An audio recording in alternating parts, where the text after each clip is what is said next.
Hi friends, welcome to First Studies YouTube channel. This is part 3 in Azure Data Factory tips and tricks playlist. In this video, we are actually going to discuss about how we can forcefully refresh the cache in data flow for Azure Data Factory. So what I mean by this? So let's look at practical implementation of it using a demo first. Let me go to this whiteboard here and first let me explain you the requirement. So what happens is inside the Azure Data Factory, you have something called data flows, right? So inside the data flows, you actually used to do this data preview kind of thing, right? So let me show you that in the portal first. So if I go to Azure portal here, see I have a data flow here called data flow 1, and there is a source transformation, aggregate transformation, derived transformation, and sync. So actually it is doing some logic. So whenever you are implementing this data flow, usually what you do, you will enable this data flow debug option, and here you will try to preview the data to make sure whether everything is going properly or not. So if you see here, this source transformation, inside this source settings, I am using a data set here. If I open this data set, it is pointing to some file called employee skills. So if I go and see that file here, so this is that file. So here we have totally employee ID 1 2 times, employee ID 2 times, and employee ID 3 2 times. So totally 6 rows we have, right? So all these 6 rows, that means whatever the existing data right now what we have in this file, the same data, when we try to do the preview, it will appear there. So how to do the preview? If you go to data flow, select any transformation, go to this preview option, data preview option here, and try to refresh it here. So let me refresh it here once again for you guys. So you can see it is fetching data. What it will do, it will actually fetch the data from your source file and it will preview the data here. Okay. So if you can see, it is started previewing and you can see the same data. Employee ID 1 2 times, employee ID 2 times, employee ID 3 times. So all the data is properly getting previewed at each transformation level. For the aggregation also, for the derived column also. So everything is working fine. So during my implementation of this particular data flow, let's assume I added another employee here maybe. So let's assume I added like employee 4 called Wafa, and he has the skills of maybe Java, and also same Wafa, he has another skill called maybe like AWS. Okay, so let me save these changes. So now what I did, I edited my source data, right? I added some new data in my source. Now when I am implementing this data flow, what I will expect whenever I do this data refresh and all, I expect that extra row or the new rows whatever I added in my source, that also to appear in my data preview. But actually what will happen now, that new rows will not appear here for you. So let's try to make sure that practically, and I will explain you why that will happen like that, and how to reset it, and how to make that cache refresh so that you will get the extra rows as well. So you can see here, now I am refreshing the data, still it says the same things, employee ID 1, employee ID 2, employee ID 3, there is no employee ID 4, right? And also let me remove one employee ID from here. I am removing employee ID 3, let's assume. Okay, so I have now employee ID 1, 2 and 4, right? Let me save these changes and then let me refresh here once again. Maybe if see okay, new rows are not coming, maybe deleted rows, whether it will come there, let's try to make sure. Even that will not come, so let's try to make sure here. See, still it is showing employee ID 2, employee ID 3. We deleted this employee ID 3, right? But still it is showing. So all this, why this is happening is, let's go and understand here.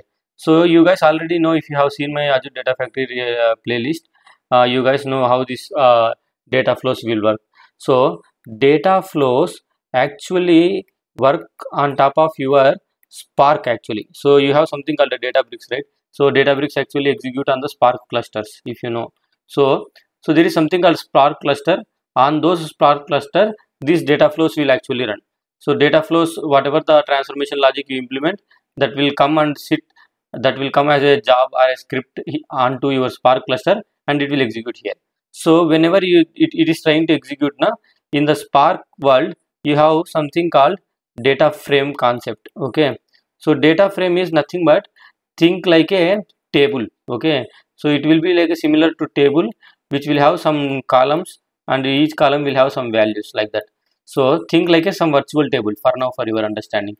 It will have some named columns and all. Okay, named columns means column names and all. Okay, so here now with this idea, if you see at the source transformation, what it will happen now, behind the scenes it will create a script in Scala which will actually create a data frame for you, and that data frame actually go and get data from your source file and store it into the data frame, and that data frame output only will be listed here as a preview. Okay, so we enabled this data flow debug option and we did the data preview once by clicking this refresh. That means initially whatever the data you had in your source file, the same data loaded into your data frame and it is just appearing here.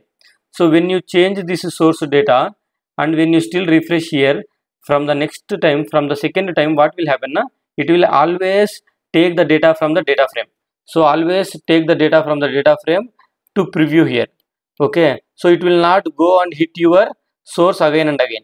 Since you one time, for the first time this data frame is loaded with your data, so this same data will be cached. Okay, and that cached data only will get show onto your this preview canvas. That is was here. So cached data from my data frame is coming here. Okay, and these data frames, how to avoid this is actually simple. We need to load this transformation data into a new data frame. So how to do that? If you select any transformation and if you go here under this name, if you change at a source level, the transformation with some different name, automatically everything will work. So for example, if I add employee skills 1, so this time what will happen now? So previously it might have created a data frame called employee skills. So now I am renaming it to employee skills 1 now. So now if I try to refresh now, what will happen?